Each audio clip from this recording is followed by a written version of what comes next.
তুঙ্গিপাড়ার এক ছোট্ট গ্রামে রাস্তার পাশে থাকত একটি ছেলে।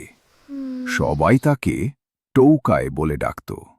তার আসল নাম ছিল রবি। গরিব ঘরের ছেলে হলেও তার মাথা ছিল খুব তীক্ষ্ণ। রবি স্কুলে ঠিকমতো যেতে পারত না, কিন্তু সে সব সময় হাতে একটা পুরনো খাতা আর ভাঙা পেন্সিল রাখত।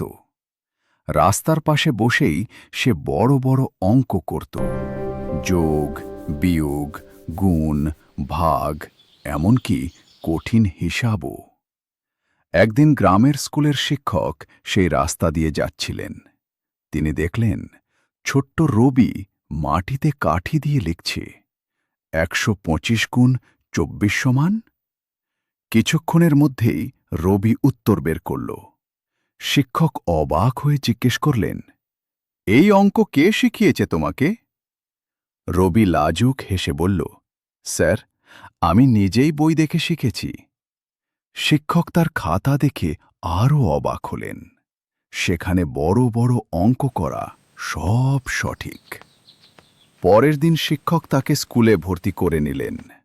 গ্রামের মানুষও সাহায্য করল। ধীরে ধীরে রবি ক্লাসের সেরা ছাত্র হয়ে উঠল।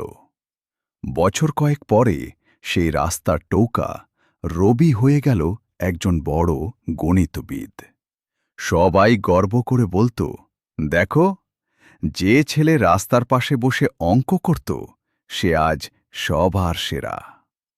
শিক্ষা, পরিশ্রম আর ইচ্ছা থাকলে রাস্তা থেকেও বড় স্বপ্ন পূরণ করা যায়।